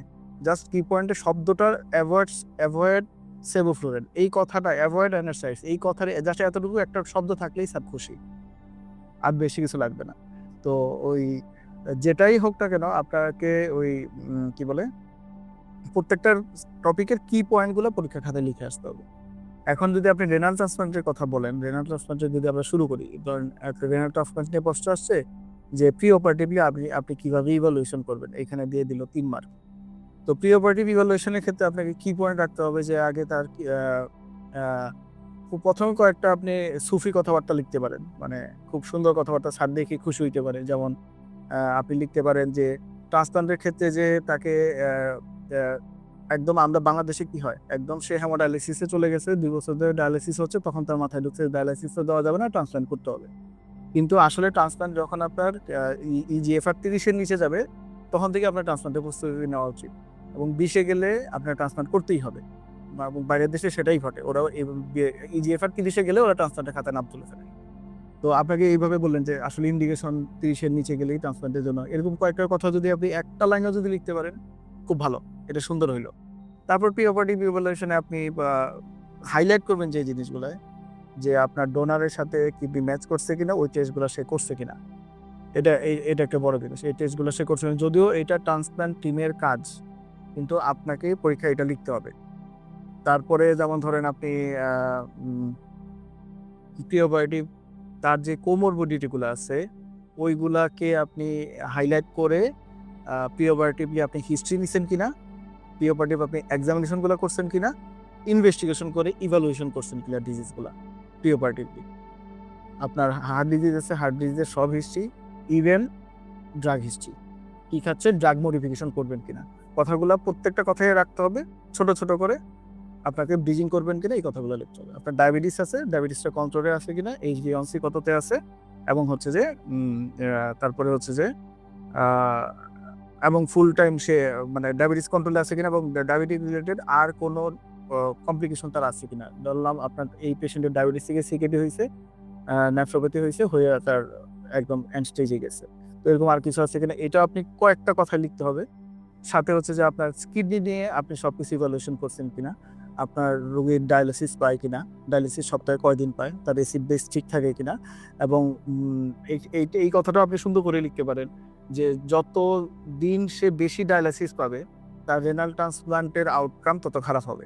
So as early as possible যদি রেনাল ট্রান্সপ্লান্ট করে তার আউটকামও তত ভালো হবে। এই কথাগুলো কিন্তু লিখে আছে, 1-2টা কথা আপনি এইভাবে লিখতে পারেন। এভাবে করে আপনি আমরা রেনাল ট্রান্সপ্লান্ট কোন বই থেকে পড়বো? হ্যাঁ, এটা তো আসলে রেনাল ট্রান্সপ্লান্ট বড় করে আমাদের মেইন বইগুলোতে এবং ওভারঅল দিকে বেশি লেখা নাই। দিতে খুব একটা ভালো নাই আমার জানা মতো। কোন বই? সিকেডি ভালো আছে হচ্ছে মর্গানের সিকেডি খুব ভালো আছে, আর তার সাথে রেনাল অর্গানাইজ সিভিটি জিসে গেলে শেষ হবে না। ছোট না মর্গানের সিকিউরিটি তোমাকে পড়তেই হবে। মর্গানের সিকিউরিটি ছাড়া উপায় নেই। মর্গানের সিকিউরিটি তোমাকে পড়তেই হবে, তার সাথে সাথে স্টোল্টিং এর রেনাল ট্রান্সপ্লান্ট খুব ভালোই এসছে। আছে, সলভিং আছে। ওকে, তারপরে তো প্রি অপারেটিভ আপনি এই জিনিসগুলো দেখলেন এবং হচ্ছে যে প্রি অপারেটিভ এবং সে কিডনি ট্রান্সপ্লান্টের জন্য ইলিজিবল কিনা সেটাও আপনাকে দেখতে হবে। আপনাকে এরকমও দিয়ে দিতে পারে যে আপনার বয়স আছে 76, 78 বছর বয়স দিয়ে দিল, তাহলে আপনি তখনই বলতে হবে যে he is not fit for renal transplant surgery, কারণ এই লিমিট হচ্ছে 75। এটা দেখা যায় যে মাঝে মাঝে স্যাররা খেয়াল না করেই প্রশ্নটা দিয়ে দেয়। এরকম আমি কিন্তু অনেক প্রশ্ন ইভালুয়েশন করতে গিয়ে দেখছি যে হুদাই প্রশ্নটা দিয়ে দিচ্ছে যে আমি কেন বললাম ওই আপনার অ্যাপেন্ডিক্সেক্টমি সার্জারির কথা, কারণ এরকমও প্রশ্ন আসছে সার্জারি অ্যাপেন্ডিক্সেক্টমি হবে শুধু বলে দিচ্ছে, এটা ওপেন হবে না ল্যাপ হবে বলে নাই আপনাকে প্রশ্ন। আপনি তখন কিন্তু দুইটাই আপনাকে বলতে হবে, ল্যাপ হলে আপনি কেমন করবেন, ওপেন হলে আপনি কেমন করবেন। হয়তো তারা এটা মিস্টেক করে এরকম করে, কিন্তু আপনাকে কিন্তু তখন দুইটাই আনসার করতে হবে। এই জন্য আর কি বলতেছি। তো প্রি অপারেটিভ ইভালুয়েশন শেষ হওয়ার পরে আপনি এবং ওই সময় বলে নেবেন যে আমি যে ইমিউনো কম্প্রোমাইজের ডাকগুলা pre operative evaluation plus preparation তো আপনি নিচ্ছেন। সো প্রিপারেশনের ক্ষেত্রে আপনার পেশেন্টের প্রত্যেকটা বডি ফাংশন ঠিক আছে কিনা এবং আপনি immuno compromisation immuno suppressive drug শুরু করবেন, এই কথাটা বলে নিতে হবে। ইমিউনো কম্প্রোমাইজ কি ড্রাগ শুরু করছেন কয়েকটা নাম লিখলেই যথেষ্ট, যেই সব ড্রাগগুলো আছে এই কথাটা আপনি শুরু করে এখানে শেষ করলেন। এরপরে আপনি পার অপারেটিভ চলে গেলেন। এরপরের প্রশ্নটা আসলে কিভাবে ম্যানেজমেন্ট করে ট্রান্সপ্লান্ট মেনশন দেয় anaesthetic management of transplant surgery. তো তখন আপনি সকাল থেকেই মানে প্রি অপারেটিভলি আপনি কি করবেন, ইনফেকশন কন্ট্রোল, আপনার টার্গেট কি থাকবে, আপনার ভলিউম কন্ট্রোল কেমনে রাখবেন। যেমন এই কোশ্চেনটা এমডিতে একবার আসছেও যে ডাইরেক্টলি আপনি হচ্ছে যে আপনার পার অপারেটিভ টার্গেট ফর এর kidney transplant surgery. First target acidosis কোনোভাবেই করা যাবে না, প্রপার অক্সিজেনেশন করা, সিবিপি 12 থেকে 15 ভিতরে রাখতে হবে, লিন আর্টেরিয়াল প্রেশার 90 এর উপরে রাখতে হবে, এডিকুয়েট কোনোভাবেই হাইপোথার্মিয়া করা যাবে না, ভেসোকনস্ট্রিকশন হয়ে যাবে, আপনি হচ্ছে গ্লুকোজ ঠিক মতো কন্ট্রোল করতে হবে, সব নেফ্রোটক্সিক ড্রাগ বাদ দিতে হবে। মানে সবগুলো সার্জারিতেই মানে যখন এই ইন্ট্রাঅপারেটিভ ম্যানেজমেন্ট বা অ্যানেস্থেসিয়ার যখন কথা আসবে তখন গোলস অ্যান্ড অবজেক্টিভস গুলো আগে অবশ্যই তাকে বলে দিতে হবে যে এই হচ্ছে আমার গোলস এবং অবজেক্টিভস, এইটাকে খেয়াল করে দেন আমি অ্যানেস্থেসিয়াতে যাব। এক্স্যাক্টলি। তো তারপরে তো আপনি যখন গোলগুলা বললেন, আপনি গোলগুলা ধরে ধরেই আপনি ইন্ডাকশন কি করবেন, আপনার প্ল্যানগুলা আপনি হচ্ছে যে ইন্ডাকশনের আগে হচ্ছে যে আপনার মনিটরিং শুরু হবে, পেশেন্টের আপনি মনিটরিং কি করবেন ওই কথাগুলো বলবেন। মানে কোশ্চেনের খাতায় আপনি কিভাবে লিখবেন, মনিটরিংগুলো লিখে ফেললেন আপনি সব, যে স্ট্যান্ডার্ড মনিটরিং প্লাস হচ্ছে স্পেশাল মনিটরিং কি করতে চান। আপনি ট্রান্সপ্লান্টে যদি ইপিডুরাল দিতে চান আপনি বলে নেবেন আবার প্রি অপারেটিভ ইপিডুরাল দিয়ে শুরু করব। তারপরে আপনি অ্যানালজেসিক ম্যানেজমেন্টে পরেও বলা দরকার না, এটা আপনি আগেই বললেন কারণ প্রি অপারেটিভ ইপিডুরাল দিচ্ছেন। প্লাস এটা হচ্ছে অ্যানালজেসিক প্লাস হচ্ছে যে পার অপারেটিভ স্ট্রেস রেসপন্স রিডাকশনের জন্য। তারপরে হচ্ছে যে আপনি কি কি ড্রাগ অ্যাভয়েড করবেন এখন কিডনি পেশেন্টের। এই ক্ষেত্রে কিন্তু ধরেন আপনি একটা সিকেডি ডায়ালাইসিস পাই পেশেন্ট, তাকে আপনি একটা নন ট্রান্সপ্লান্ট সার্জারি করতেছেন, ওই ক্ষেত্রে ওই সার্জারির ক্ষেত্রে আপনি ধরেন অ্যানেসাইডস অ্যাভয়েড করবেন, এই কথাটা বলাটা খুব একটা দরকার নাই, কারণ আপনি কিডনিটা এখানে সেভ করার কোনো কিছু নাই, কিডনি এমনিতেই নষ্ট। আপনি অ্যানেসাইড দিয়ে কিডনি বাঁচাবেন প্রোস্টাগ্ল্যান্ডিন নিয়ে করে, ওটা কোনো খুব একটা ভ্যালু নাই। হ্যাঁ ভ্যালু আছে যদি আপনি মনে করেন যে পেশেন্টের থ্রম্বোসাইটোপেনিয়া বা ট্রিয়েড ডিসফাংশন থাকে, তাহলে আপনি অ্যানেসাইডস অ্যাভয়েড করছেন। কিন্তু আমরা সাধারণত দেখা যায় এই ডায়ালাইসিস হচ্ছে পেশেন্টের, ওরা বলে না অ্যানেসাইডস দেওয়া যাবে না। বিষয়টা ওরকম, অ্যানেসথেসিস আপনি তাকে দিতেই পারেন কারণ তার হচ্ছে কিডনি নষ্ট হয়ে গেছে। তো আপনি কিন্তু এই ট্রান্সপ্লান্ট সার্জারিতে আপনাকে অ্যানেসথেসিস অবশ্যই অ্যাভয়েড করতে হবে, কারণ আপনি একটা কিডনিটা অন্য জায়গাতে খুলে নিয়ে আসছেন, তারে আপনাকে খুব আরাম দিতেই হবে। কোনোভাবেই আপনার অ্যাসিডোসিস করা যাবে না, হাইপোভলিউমিয়া করা যাবে না, warm ischaemia time, cold ischaemia time আসবে, ওই টাইমগুলো আপনি কিভাবে মডিফাই করবেন, কিভাবে করবেন। ইভেন আরেকটা প্রশ্ন আপনার ভিতরে আসতে পারে যেটা হচ্ছে যে ওই যে আপনার প্রিজার্ভেশন ফ্লুইড যেটা থাকবে, মানে কোল্ড ইসকেমিয়া টাইমে যে আপনি প্রিজার্ভেশন ফ্লুইডের মধ্যে রাখবেন, ওই প্রিজার্ভেশন ফ্লুইডগুলো কি আছে ওগুলা অন্তত নামগুলা জানা উচিত। যেমন হচ্ছে যে কার্ডিওপ্লেজিয়া নিয়ে কিন্তু কোয়েশ্চেন আসে, প্রিজার্ভেটিভ ফ্লুইড নিয়ে কোয়েশ্চেন কিন্তু এখন পর্যন্ত আসে না এফসিপিএস এ। প্রিজার্ভেটিভ ফ্লুইড নিয়ে কোয়েশ্চেন আসতে পারে, কম্পোজিশন আসতে পারে অথবা নামও আসতে পারে। তারপরে আপনি কোল্ড ইসকেমিয়া টাইমে কতক্ষণ রাখলেন, ওয়ার্ম ইসকেমিয়া টাইমে গুলো বললেন। এক্ষেত্রে যদি 2-1 লাইন আপনি ওইটা নিয়ে বলতে চান যে 30 মিনিটে কম রাখতে হবে, 12 ঘন্টার বেশি করা যাবে না, এইগুলা আপনি বলতে পারেন। তারপরে হচ্ছে যে পেশেন্টের ওই যে ভলিউম স্ট্যাটাস কেমনে মেনটেন করবেন ওই কথাগুলো আপনি লিখলেন। মানে শর্টকাটে যত ইনফরমেশন পরীক্ষা খাতায় লেখা যায়, কারণ আপনার হিউজ সময় আপনার হাতে নাই। খুব কম সময়ের মধ্যে আপনাকে সব বুঝাই আসতে হবে স্যারকে যে এটা দিলেন, তারপরে আপনি হচ্ছে যে পোস্ট অপারেটিভ ম্যানেজমেন্টে চলে গেলেন আস্তে আস্তে, যে আপনি রিভার্সের দিকে কি কি ড্রাগে যাবেন, কি কি ড্রাগ আপনি অ্যাভয়েড করবেন, সেফ্লুয়েন অ্যাভয়েড করে মানে মেনটেন্যান্সে সেফ্লুয়েন অ্যাভয়েড কথা বলা হয়েছে, আইসোফ্লুয়েন অথবা টিসিআই ডেসফ্লুয়েনের কথা বলা হয়েছে। তো ওই কোনগুলো আপনি অ্যাভয়েড করবেন, অ্যাভয়েড ড্রাগগুলো আপনি সুন্দর করে পয়েন্ট আউট করেন, ইউজেবল প্রেফারেবল ড্রাগগুলো পয়েন্ট আউট করে লিখলেন, তারপরে আপনি পোস্ট অপারেটিভে চলে গেলেন। মানে এইভাবে যত শর্টে পারা যায়, যত বেশি ইনফরমেশন দেওয়া যায় সুন্দর করে, এটা হচ্ছে পরীক্ষার টার্গেট। নাহলে আপনি লিখে শেষ করতে পারবেন না। পরীক্ষায় এত লেখা এফসিএসের মধ্যে, এবং আপনি হঠাৎ করে পরীক্ষার হলে গিয়ে বসে বানায় লিখবেন, আপনি থরলি রেনারেন্স পড়ে গেছেন বানায় লিখবেন, এটা ইম্পসিবল। এটা আপনি শেষ করতে পারবেন না, কোনোটা ধরলে দেখবেন যে শেষ হচ্ছে না। এই জন্য আপনাকে আগেই প্রিপেয়ার থাকতে হবে কি ধরনের কোয়েশ্চেন আসতে পারে এবং কি কোয়েশ্চেন আসলে আপনি শর্টকাটে কীভাবে আনসার দিবেন, এই জিনিসগুলো আপনাকে আগে থেকেই প্রিপেয়ার থাকতে হবে। এই জন্য আমি বলবো যে দুইটা জিনিস অ্যানালাইসিস করা দরকার। একটা হচ্ছে যে প্রশ্নকর্তা যে প্রশ্ন করতেছে, 5 বছরের কোয়েশ্চেন দেখলে আপনি অ্যানালাইসিস করে বুঝবেন সে কি মানসিকতা নিয়ে কোয়েশ্চেন করতেছে, আপনার কাছে কি ধরনের আনসার জানতে চায় এবং আপনি কিভাবে আনসারগুলো দিবেন, পরীক্ষার খাতায় লিখবেন, এটাও আপনাকে আগে থেকেই অ্যাজাম্পশন করে দিতে হবে। এবং কি প্রশ্ন আসতে পারে, রিপিট কোয়েশ্চেন আসবে না, কিন্তু রিপিট টপিক আসবে। আমাদের ক্ষেত্রে আমার পরীক্ষার সময় গত 5 বছরের কোয়েশ্চেন সলভ করে গেছিলাম, মোর দেন 90% টপিক রিপিট হয়েছে, কোনো কোয়েশ্চেন রিপিট হয় নাই। টপিক আপনার রিপিট হবে এবং ওই টপিকের সবকিছুই আপনাকে পড়ে যেতে হবে, কারণ যে কোনো কিছুই দিতে পারে স্যাররা, যে কোনো কিছু দিতে পারে। এবং যে কোয়েশ্চেন পাঠাইলো, এই কোয়েশ্চেন পাঠানোর পরে ওইটাই যে হুবহু আসবে তা না, কারণ আরো ওই যে কি বলে মডারেটররা থাকে, মডারেটররা কোয়েশ্চেনগুলো আবার অ্যানালাইসিস করে। তারা সবাই যদি মনে করে যে এই কোয়েশ্চেনটা দেওয়া ঠিক আছে, তাহলে এই কোয়েশ্চেনটা দিবে। কোনো আকাশ থেকে পড়া কোয়েশ্চেনও দিবে না, 1-2টা ছাড়া। আবার হচ্ছে যে মানে খুব ইজি কোয়েশ্চেনও দিবে না, 2-একটা ইজি কোয়েশ্চেন থাকবে, 2-একটা কোয়েশ্চেন আকাশ থেকে পড়বে। যেমন আমাদের সময় এআই নিয়ে কোয়েশ্চেন আসছে, এটা আমি চিন্তাই করিনি এরকম কোয়েশ্চেন আসতে পারে। তা এরকম আকাশ থেকেও কোয়েশ্চেন থাকবে, আবার হচ্ছে যে খুব ইজি কোয়েশ্চেনও পায়। রিসেন্ট কিছু থেকে কোশ্চেন থাকে, যেরকম হচ্ছে তোদের সময় এআই আসছে,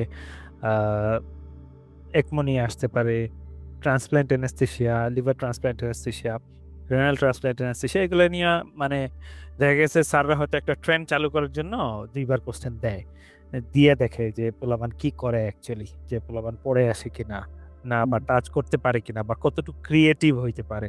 এটা আমার মনে হয় স্যাররা দেখেন। কিছু টপিকস আমাদের অবশ্যই জেনে যাওয়া উচিত, যেগুলো বইতে হয়তো ওইরকম নাই। One of them is TCI, টিবা। I think you should know the algorithms or the protocols, এবং কিভাবে দেওয়া হয়, এটার ইফেক্টস কি, বা কোন প্রোটোকলে দেওয়া হয়, এটা জানা উচিত। এই রিসেন্ট টপিকস গুলো অ্যাটলিস্ট মানে হচ্ছে হচ্ছে একটা আছে যেটা এখন পর্যন্ত কোয়েশ্চেন আসে নাই, বইয়ে আছে কিন্তু কোয়েশ্চেন দিচ্ছে না। হ্যাঁ। এরকম কিছু কোয়েশ্চেন মানে সিরিয়াস পরীক্ষা দিতে দেয়নি। থ্রম্বোইলাস্টোগ্রাফি কিন্তু বেগম খালেদা জিয়ার চিকিৎসা করার সময় ওই সময় ইউজ হয়েছিল, কাজে প্লিজ কোশ্চেন দেন।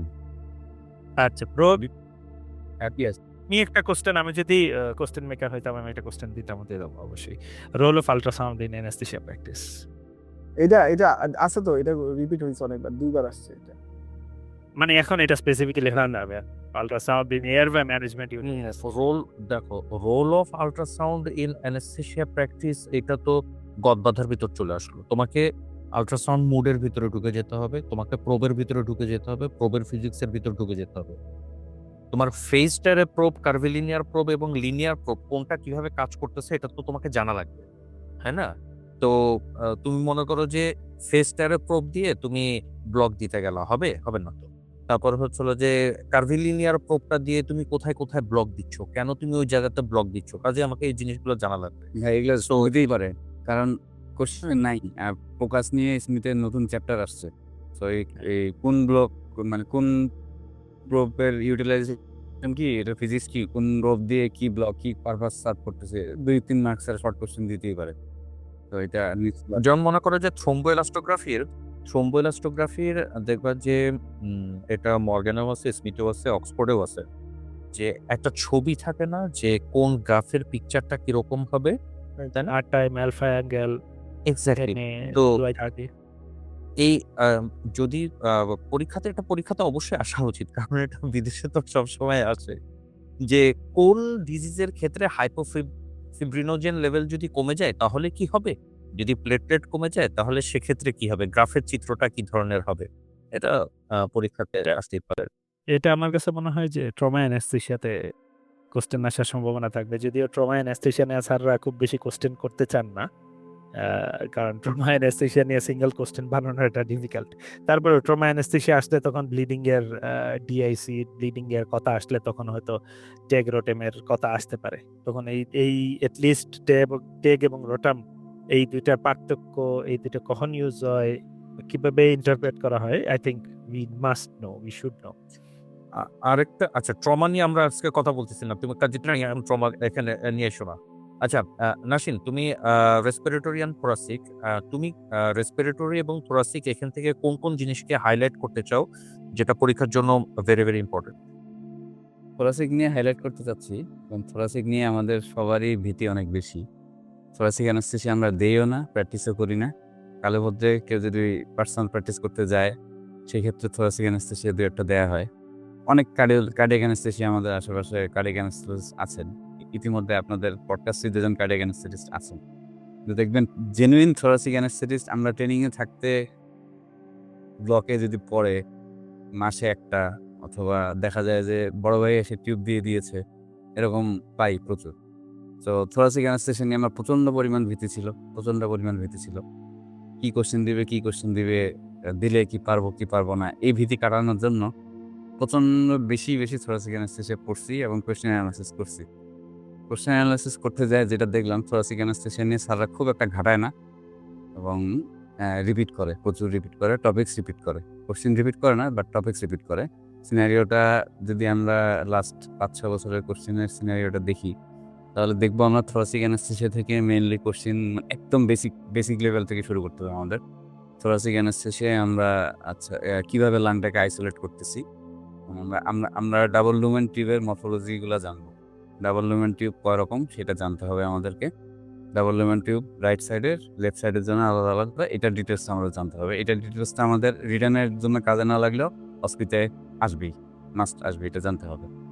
তারপরে আমাদের ট্রাকিয়ার মরফোলজি এবং এলভিওলাসের মরফোলজিগুলো জানতে হবে, এবং লাংসের অ্যাপেক্স, রাইট লাংসের কয়টা লোব, লেফট লাংসের কয়টা লোব, রাইট লাংসের হচ্ছে কতগুলো সেগমেন্টে ভাগ করছি, এগুলা স্মিথে খুব সুন্দর করে দেওয়া আছে।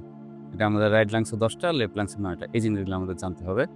এটা জানার কারণটা হচ্ছে আমরা যখন এই যে আমাদের প্রবলেম বেস কোশ্চেনগুলো যখন আসে যে হাইপক্সিয়াটা কেন হচ্ছে, hypoxia due to one lung ventilation কেন হচ্ছে, ডাবল লুমেন টিউব মিসপ্লেসমেন্টের কারণে মোস্টলি হয়, আর আদার্স কজগুলো আছে, ওগুলো আসতেছে সামনে। তো আমরা যখন ডাবল লুমেন টিউব মিসপ্লেসমেন্টটা বের করার জন্য আমাদের কি লাগবে, আমাদের অ্যাকচুয়ালি লাগবে ফাইবার অপটিক ল্যারিঙ্গোস্কোপি। এবং এই ফাইবার অপটিক ল্যারিঙ্গোস্কোপিতে যদি আমরা ওই লাংসের মানে মরফোলজিটা না জানি এবং কোন জায়গায় আছে, নাহলে বুঝবো না আমরা। এই জন্য আমাদের অ্যাটলিস্ট এটা জেনে রাখা দরকার, একটু কি আর কিছু না। আচ্ছা, তারপরে নেক্সট জিনিস হচ্ছে আমাদের এই থোরাসিক অ্যানাস্থেসিয়া পেশেন্টের আমরা মর্গানে একটু যেতে পারি। মর্গানের শুরুতে আছে যে একটা পেশেন্ট নর্মালি রেসপিরেশন নিলে তার লাং কমপ্লায়েন্স কীরকম থাকে, একটা পেশেন্ট লেটারাল হয়ে রেসপিরেশন নিলে তার লাং কমপ্লায়েন্স কীরকম থাকে, একটা পেশেন্ট পজিটিভ প্রেশার ভেন্টিলেশন নিলে তার লাং কমপ্লায়েন্স কীরকম থাকে, এই জিনিসগুলো বেসিক একদম, এগুলো আমাদের একটু জানতে হবে। নেক্সট তারপরে আমরা এগুলা জানতে হবে। তারপর নেক্সট আমরা হচ্ছে একটা থোরাসিক অ্যানাস্থেসিয়া দেওয়ার সময় পেশেন্টের কি কনসিডারেশন, এটা খুব ইম্পর্ট্যান্ট। মানে একটা থোরাসিক অ্যানাস্থেসিয়া দিব, এই পেশেন্টের কেন দিব থোরাসিক অ্যানাস্থেসিয়া? পেশেন্টের থাকবে লাং ক্যান্সার থাকতে পারে, পেশেন্টের লং টার্ম সিওপিডি থাকতে পারে। থোরাসিক অ্যানাস্থেসিয়ার মেইন জিনিসটা হচ্ছে আমরা একটা লাং আইসোলেট করব আর একটা লাং ভেন্টিলেট করব। একটা লাং যখন আইসোলেট করব আর একটা লাং যখন ভেন্টিলেট করব, সেই আইসোলেটেড লাংসটা কোলাপস থাকবে, আরেকটা লাং ভেন্টিলেট করব। তো এইটার ইন্ডিকেশন, মানে আমাদের কোশ্চেন আসে what are the indication of one lung ventilation, এটা স্মিথেও আছে, মর্গানেও আছে। আমরা মর্গান থেকে পড়ে নিব এই জিনিসটা। মর্গানে খুব সুন্দর করে প্রসিডিউর রিলেটেড এবং সার্জারি রিলেটেড এই জিনিসগুলো আছে, এই জিনিসগুলো আমরা দেখে নিব। এটা গেল। তারপর আসবো হচ্ছে আমরা এরপর আসে হচ্ছে আমরা ওয়ান লাং, আমাদের সাধারণত এই কোশ্চেনগুলো আসে না যে আমরা থোরাসিক অ্যানাস্থেসিয়াটা কিভাবে, ওয়ান লাং টিউবটা আমরা কিভাবে দিব। এই জিনিসটা করতে গেলে একটু কমপ্লিকেটেড লাগে। সবচেয়ে ভালো ইউটিউবে একটা ভিডিও দেখে না যে আমরা ওয়ান লাং টিউব দিব। মোস্টলি আমরা লেফট সাইডের যে টিউব, সেটা দিয়ে আমরা 2 লাংই আইসোলেট করতে পারি। তবে যদি আপার লোবের কাজ থাকে তখন আমরা ইন্ডিভিজুয়াল লাংসের জন্য ইন্ডিভিজুয়াল টিউব ইউজ করি। লেফট লেফট আপার লোবের কাজ করার জন্য তখন আমরা রাইট সাইডের টিউব ইউজ করি। রাইট আপার লোবের কাজ করার জন্য তখন আমরা লেফট সাইডের টিউব ইউজ করি।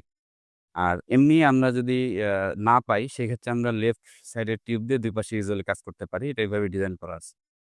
আচ্ছা, আমাদের এরপরে নেক্সট যে কোশ্চেনটা আসে মানে হোয়াট আ মানে আমরা অ্যানেসথেসিয়া দিচ্ছি, সাডেন হাইপোক্সিয়ার কজ। এবার আমাদের কোশ্চেনে আসছিল যে আ একটা এল্ডারলি পেশেন্ট, সে স্মোকার, লং টার্ম স্মোকার, তার ক্যান্সার আছে, তার হচ্ছে লেফট আপার লোবেক্টমি বা রাইট আপার লোবেক্টমি এরকম একটা সিনারিও ছিল। তার লেফট আপার লোবেক্টমি হবে। তো তাহলে তাকে আমরা অবশ্যই রাইট সাইডেড এন্ডোট্রাকিয়াল টিউব দিব। তো তারপরে সিনারিও হচ্ছে তার পিক প্রেশার বেড়ে গিয়েছে, হাইপার ডিস্যাচুরেশন করছে এবং পেশেন্টের আমরা কজগুলা কি? আমরা তাড়াতাড়ি করে ৪-৫ টা কজ বের করতে হবে।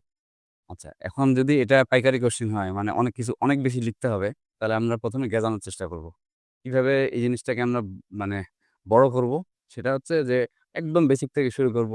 Fault due to gas supply, fault due to machine, তারপর হচ্ছে fault in the leak in the tube, এসব দিয়ে আমরা শুরু করব। আর যদি দেখি যে না আমার কাছে সময় কম, কোশ্চেন অ্যান্সার নেম 4 কজ, ৪ টা কজ চাইছে। তার তারপর হচ্ছে মার্কস হচ্ছে ১.৫ বা ২, তখন আমি একদম স্পেসিফিক্যালি জায়গা মতো চলে যাব।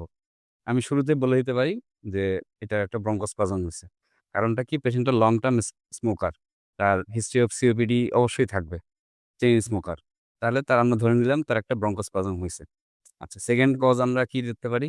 তার হচ্ছে একটা সেক্রেশন ফরেন বডি অ্যাসপিরেশন হইছে অথবা ব্লাড ওই জায়গায় জমা হইছে। এটা একটা কজ ধরতে পারি। তারপর থার্ড কজ আমরা কি ধরতে পারি? আমরা হচ্ছে আ ডাবল লিউমেন টিউব প্লেসমেন্টটা মিসম্যাচ হয়েছে। মানে আমরা লাংসটা ঠিকমতো আইসোলেটই করতে পারিনি। এটা একটা কজ হইতে পারে। অথবা এই পেশেন্টের লাস্ট আমরা যেটা চিন্তা করব, এটা হচ্ছে তার সিওপিডি আছে লং টার্ম, তার এক্সিস্টিং বুলা থাকতে পারে। তার বুলাটা রাপচার হয়ে গেছে। তাহলে একটা আর যেহেতু পিক প্রেশার বেড়ে গেছে, এই সিনারিওর সাথে আমরা মিলাতে পারি যে তার নিউমোথোরাক্স হয়েছে, তার রাপচার এমফাইসিমাটাস বুলা হয়েছে। এটা একটা। আচ্ছা, এবার নেক্সট কোয়েশ্চেন মোস্ট কমনলি যেটা আমাদের করে সেটা হচ্ছে যে আমরা এটা ম্যানেজমেন্ট কিভাবে করব? ম্যানেজমেন্টটা খুবই ইজি। এটা আমরা ডিপ্লোমা যারা করেছি, ডিপ্লোমার সময় আমরা এটা পড়েছি। Hypoxaemia during on lung ventilation কিভাবে ম্যানেজমেন্ট করব? মর্গানে ১০ টা পয়েন্ট লিখা আছে। এই ১০ টা পয়েন্ট লিখে দিব। একদম থরোলি এটা আমাদের মুখস্থ রাখতে হবে। এটা আর কি মানে এটা ফাঁকি মারার কোনো অপশন নেই। এই জিনিসটাই আপনাদের ঘুরায় পেঁচায় দিবে। সিনারিওটা চেঞ্জ করে দিবে। অ্যা এটাই আপনাদের মোটামুটি এটা জানলে তাহলে ম্যানেজমেন্টটা আপনারা শিখে যাবেন। আচ্ছা, তারপরে মোস্ট কমন কোয়েশ্চেন যেগুলো হয় সেগুলো হচ্ছে যে একটা কোয়েশ্চেন আছে। হ্যাঁ, প্রি-অপারেটিভে আপনি হচ্ছে যে ইভালুয়েশন হ্যাঁ, আবার প্রেডিকশন করবেন যে আমি বলি ওটা মিস তার করে গেছি। হ্যাঁ, আউটকাম কি হবে। সো এটার কয়েকটা ইম্পোর্টেন্ট টেস্ট আছে, এটা কিন্তু রিপিটেড আসে এবং মর্গান এটা খুব ভালো করে দিয়েছে। হুম। আচ্ছা, প্রি-অপারেটিভ ইভালুয়েশনের ক্ষেত্রে এইসব যখন আচ্ছা, একটা ইভালুয়েশন হবে হচ্ছে পেশেন্টের নিজের ইভালুয়েশন মানে তার এল্ডারলির ইভালুয়েশন, তার ফ্রেইলিটির ইভালুয়েশন, তার প্রি এক্সিস্টিং কন্ডিশনের ইভালুয়েশন, তার কার্ডিওভাস্কুলার স্ট্যাটাসের ইভালুয়েশন, তার ড্রাগের ইভালুয়েশন, তারপর তার হচ্ছে সিওপিডির ইভালুয়েশন। তার মানে আমাদের সিস্টেম যাচ্ছে কয়টা? এগুলো কিন্তু আমাদের খুব শর্ট করে লিখতে হবে কিন্তু জাস্ট টাচ করতে হবে। টাচ করলে স্যাররা বুঝবে যে হ্যাঁ, ছেলেটা জানে যে একটা অ্যানেসথেসিয়া দিচ্ছে। তার এখানে মার্কস আছে ২ বা ৩, যে ছেলেটা জানে যে তার কার্ডিওভাস্কুলার সিস্টেমটা ইভালুয়েট করছে, রেসপিরেটরি সিস্টেমটা ইভালুয়েট করছে, তারপর তার ফ্রেইলিটি ইভালুয়েট করছে এবং যেহেতু তার টিউমার আছে স্পেসিফিক্যালি তার টিউমারের ইভালুয়েশনটা বলতে হবে। অ্যান্ড একটা পেশেন্ট টিউমার নিয়ে আসছে, টিউমারের আমরা কি ইভালুয়েশন করব এটা মর্গানে খুব ভালো আছে। একটা পেশেন্ট আমাকে ওখানে লিখতে হবে পেশেন্টের হর্সনেস অফ ভয়েস আছে নাকি? তারপর পেশেন্টের হচ্ছে আ এ থোরাসিক রিজনে পেইন আছে নাকি? তারপর পেশেন্টের কাশি আছে নাকি? তারপর পেশেন্টের ক্যান্সার ক্যাকেক্সিয়া আছে নাকি? এই জিনিসগুলো আমাদের জন্য ইম্পোর্টেন্ট। তাহলে আলাদা করে আমরা টিউমারের ইভালুয়েশনটা লিখলাম। এই আরকি। আর এরপর হচ্ছে বিধান যেটা বলল সেটা হচ্ছে যে আমরা পেশেন্টকে আ প্রি অপারেটিভলি দেখে পেশেন্টকে আমরা লো রিস্ক নাকি মডারেট রিস্ক নাকি হাই রিস্ক, এটা আগে থেকে ডিক্লেয়ার করব। এটা মডার্ন সোসাইটিতে খুব বেশি মানে ওরা জানতে চায়। এই জন্য বইপত্রে এগুলো খুব বেশি। আমাদের দেশে এইসব এত বালাই নেই, কিন্তু পরীক্ষার সময় আবার আসবে। পরীক্ষার সময় এগুলা স্যাররা এইসব জিনিস জানতে চাবে। পরীক্ষার সময় আপনি হচ্ছে যে ইংল্যান্ডের সিরিজ ইংল্যান্ডের ইংল্যান্ডের ইনস্টিটিউটস আমাকে মনে করতে হবে যে আমি এডিনবার্গে বসে বসে অ্যানেস্থেসিয়া দিচ্ছি। আমার স্যার হচ্ছে ওই জর্জ অমুক, আর আমি হচ্ছে ওখানকার একজন রেসিডেন্ট। আমাকে এইরকম যখন আমি চিন্তা করব তখন আমি পাস করব। কিন্তু আমি যদি মনে করি আমার স্যার অমুক ঢাকা মেডিকেলে বসে বসে আমি অ্যানেস্থেসিয়া দিচ্ছি, থোরাসিক ডিপার্টমেন্টে বসে বসে অ্যানেস্থেসিয়া দিচ্ছি, ও করলে পাস হবে না। এইজন্য আমাকে পেশেন্টের হচ্ছে প্রি অপারেটিভ মানে প্রি অপারেটিভলি আমি প্রেডিক্ট করব পেশেন্টের পোস্ট অপারেটিভ পালমোনারি স্ট্যাটাস কেমন হবে। সেটার জন্য আমাদের স্মিথের ২ টা সোসাইটির কথা বলা আছে। ব্রিটিশ সোসাইটি এবং আমেরিকান সোসাইটি। আমরা যেকোনো একটা পড়লেই হয়। আমরা যদি মর্গানে যাই তাহলে মর্গানে গেলে আমরা আমেরিকান সোসাইটির জিনিসগুলো দেখতে পাবো। আর স্মিথে যদি পাই, স্মিথে আবার ২ টাই সামারাইজ করে দিছে। তো এখানে ২ টা জিনিস আছে। এটা হচ্ছে post operative predicted post expiratory volume in first second, এটা একটা দেখব। আরেকটা দেখব পোস্ট অপারেটিভ প্রেডিক্টেড ডিএলসিও, মানে carbon monoxide gas transfer exchange, যেটা এটা আমরা দেখব। এটার ৩ টা এটার ৩ টা রেট আছে: মাইল্ড, লো, মাইল্ড, মডারেট, হাই। এই ৩ টা ক্যাটাগরিতে ভাগ করে। এটা দেখব যদি তার predicted post operative pulmonary function FEV1 মোর দেন 60% এর উপর থাকে তাহলে লো রিস্ক, 30-40% এর মধ্যে থাকলে মডারেট রিস্ক, আর লেস দেন 30% এর থাকলে হাই রিস্ক। সেম। এবার আসবো হচ্ছে কার্ডিওভাস্কুলার অ্যাসেসমেন্ট করব। কার্ডিওভাস্কুলার অ্যাসেসমেন্টের ভিতর ওখানে বলে দিছে হচ্ছে আমরা ট্র্যাডিশনাল ওয়েতে করতে পারি। স্মিথে যেভাবে বলা আছে ট্র্যাডিশনাল ওয়েতে করতে পারি, কিন্তু ট্র্যাডিশনাল ওয়েটা মানে মোর স্পেসিফিক না, মোর সায়েন্টিফিক না। লাস্টের লাইনটা আবার বলে দিছে। তার মানে তারা জানতে চাইছে স্পেসিফিক জিনিসপত্র। কি জানতে চাইছে? তারা জানতে চাইছে সিপেট। আর ট্র্যাডিশনাল ওয়েগুলো কি? ট্র্যাডিশনাল ওয়েগুলো হচ্ছে 6 minute walk test, incremental shuttle test, stair climbing test. কিন্তু আবার নিচে লিখে দিছে যে এগুলো দিয়ে আমরা স্পেসিফিক্যালি কোনো ডাটা পাই না। এজন্য এটা দিয়ে আমরা ভালোভাবে রিসার্চ করতে পারি না। কিন্তু ওই ভ্যালুগুলো জানতে হবে আমাদের। 400 মিটারের একটা রেঞ্জ আছে। তারপর 22 মিটার 400 মিটার হচ্ছে শাটল ওয়াক টেস্ট। আর 22 মিটার হচ্ছে স্টেয়ার ক্লাইম্ব টেস্ট। এই জিনিসগুলো জানতে হবে। এগুলো যদি না পারে তাহলে আমরা তাকে হাই রিস্ক ক্যাটাগরিতে পাঠাই দিব সহজ হিসাবে। এবার আসছে সিপেট। সিপেটের অনেকগুলো প্যারামিটার আছে। সিপেট নিয়ে হচ্ছে ইসকেমিক হার্ট ডিজিজ যখন চ্যাপ্টার করবো ওই প্যারামিটারগুলো আমরা জেনে নিব। সিপেট নিয়ে নানান ভঙ্গিতে, নানান সময়ে, নানান আঙ্গিকে ইত্যাদিতে যেমন বলে না, নানান ভঙ্গিতে, নানান আঙ্গিকে, নানান সময়ে, নানান জাতের কোশ্চেন আসতে পারে, সেরকম আসতে পারে, আসতেই পারে।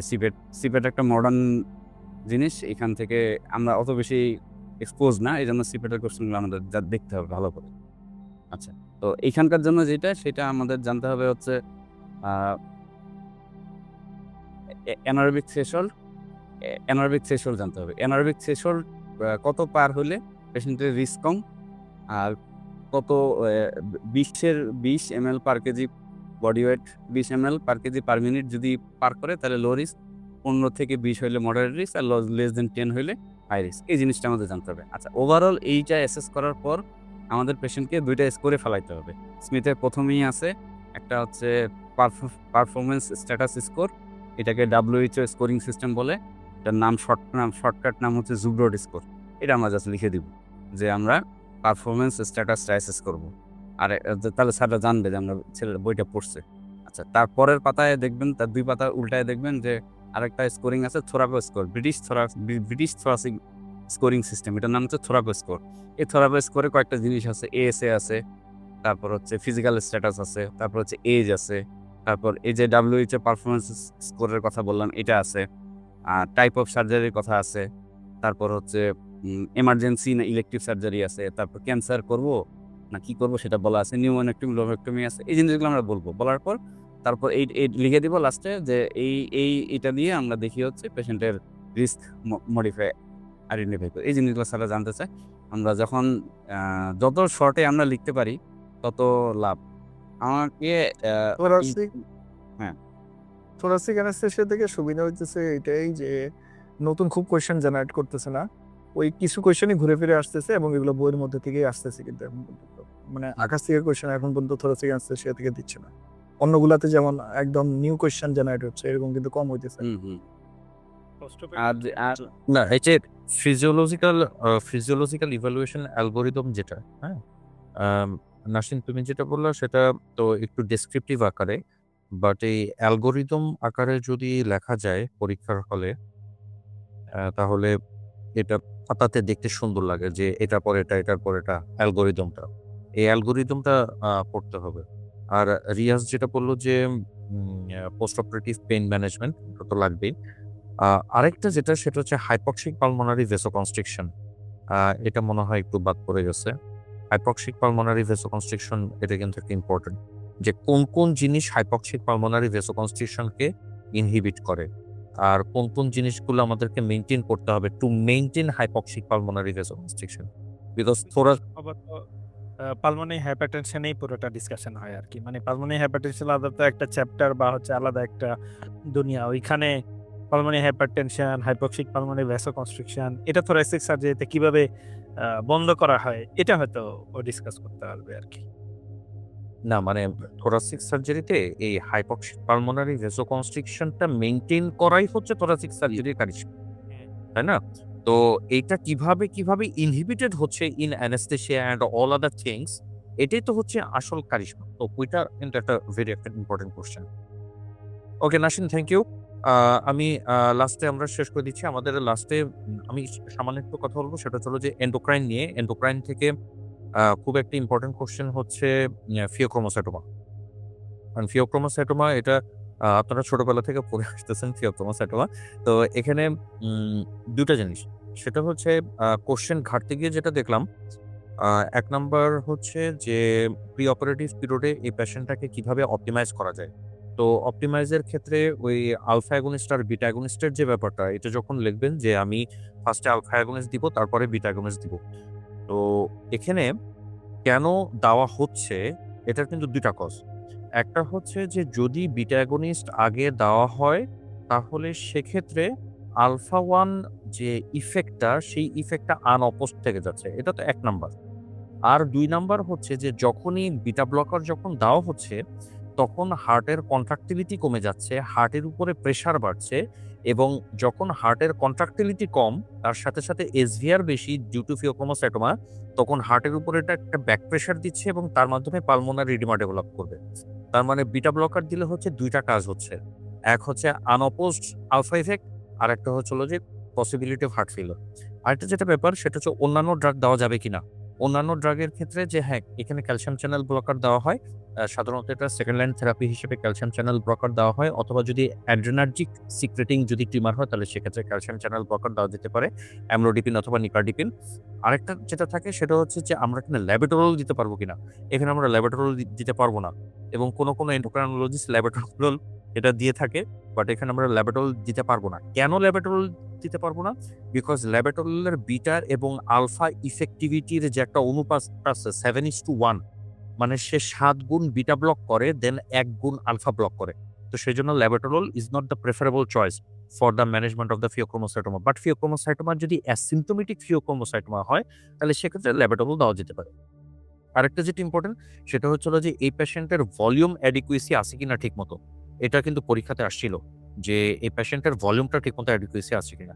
তো এখানে আ আ বেশ কিছু ক্লিনিক্যাল ক্রাইটেরিয়া আছে যে তার ব্লাড প্রেশার গত ২৪ থেকে ৪৮ ঘন্টার ভিতরে যাতে 160/90 র উপরে না উঠে, তার যাতে পোস্চুরাল হাইপোটেনশন না হয়, এবং পোস্চুরাল হাইপোটেনশন আপনি বসায়ে এবং তারপর হচ্ছে হলো যে সুপাইন কন্ডিশনে তার ব্লাড প্রেশার দেখবেন সেটা যাতে ১০ থেকে ১৫ মিলিমিটার মার্কারি যাতে কম না হয়। তারপরে হচ্ছে যে তার ইসিজি ক্রাইটেরিয়া, তার এসটি এবং টি চেঞ্জ যেগুলা সেটা যাতে না থাকে। তার যাতে পিভিসি মিনিটে ৫ টার বেশি পিভিসি যাতে না থাকে। তার মানে তার ভলিউম এবং হার্ট দুটাকে আপনি জাজ করছেন। তারপর হচ্ছে ল্যাব ফাইন্ডিংস গুলো চলে আসবে যে এখানে হেমাটোক্রিট লেভেল কিছুটা কমবে, এখানে অসমোলারিটি কিছুটা কমবে, এখানে ইউরিনারি অসমোলারিটি এটাও কিছুটা কমবে। ল্যাব ফাইন্ডিংস গুলো আপনাকে বলতে হবে। এরপর ল্যাব ফাইন্ডিংস গুলো বলার পরে তারপর আপনি বলবেন যে if the patient is admitted in the ICU, তাহলে আমার কিছু ইনভেসিভ মনিটরিং এর ব্যাপার আছে। সেটা কি, যে পেশেন্ট যদি স্পন্টেনিয়াস ভেন্টিলেশনে থাকে তাহলে আমার স্ট্রোক প্রেশার ভেরিয়েশন অথবা পালস প্রেশার ভেরিয়েশন সেটা ১০ থেকে ১৩ কম থাকবে। আমি তার ফোকাস করব। আমি ফোকাস করে তার um inter uh inferior vena cava diameter index সেটা ২০ থেকে ৩০ এর কাছাকাছি হবে। মানে আমার ফ্লুইড অ্যাডিকুয়েসি আছে। তার মানে ক্লিনিক্যাল, ল্যাব এবং হচ্ছে তার সাথে সাথে ইনভেস্টিগেশন, এই ৩টা ভাগ করে করে আপনাকে বলতে হবে যে পেশেন্টটা প্রি অপারেটিভ পিরিয়ডে অপটিমাইজ হয়েছে কিনা। ঠিক আছে? এই জিনিসটা একটু খেয়াল রাখবেন। আমার একটা কোশ্চেন ছিল এন্ডোক্রাইনোলজি থেকে, ওই যে হচ্ছে ডায়াবেটিসের একটা চার্ট আছে প্রি অপারেটিভ অ্যাসেসমেন্টের চ্যাপ্টারে বা ইন্টারকারেন্ট অ্যানেস্থেসিয়া ওই চ্যাপ্টারে আছে যে কোন ড্রাগ খাইলে কখন বন্ধ করতে হবে, একটা চার্ট আছে যে মর্নিং সার্জারি হইলে কখন বন্ধ করতে হবে, ইনসুলিন হইলে কখন বন্ধ করতে হবে, মনে করেন অরাল হাইপোগ্লাইসেমিক ইভিনিং সার্জারি হলে কখন বন্ধ করতে হবে। এটা কি আমাদের পড়া উচিত? মানে হচ্ছে I think it's too complicated, আমি অ্যাভয়েড করে গেছি। এটা অ্যাকচুয়ালি একটা বার্গেন বা হচ্ছে একটা ইয়ে করতে হয়েছে আর কি। নতুন বই একটু সহজ করে দিছে, নতুন বইটা পড়লে ওকে, এটা আমাদেরকে পড়তে হবে। আমরা সেকেন্ড এপিসোড অফ আওয়ার পডকাস্টটা করব, আমি এটা নিয়ে আলোচনা করব, সমস্যা নাই ইনশাল্লাহ, এবং এই জিনিসটাকে সহজভাবে উপস্থাপন করে দেওয়ার চেষ্টা করব। তো ঠিক আছে, আজকের মতো এতটুকুই। আমরা ইনশাল্লাহ সেকেন্ড এপিসোডে আবার আমাদের দেখা হবে। আমরা নতুন নতুন কিছু কোশ্চেন এখানে আলোচনা করার চেষ্টা করব। তো আপনারা জয়েন করবেন নিশ্চয়ই। আমরা আশা করছি আমাদের এপিসোডগুলো আরও আলোচনা আমরা আরও ডিপে করতে পারবো ইনশাল্লাহ, এবং দেখা যাক আমরা কি করতে পারি। Thank you everyone.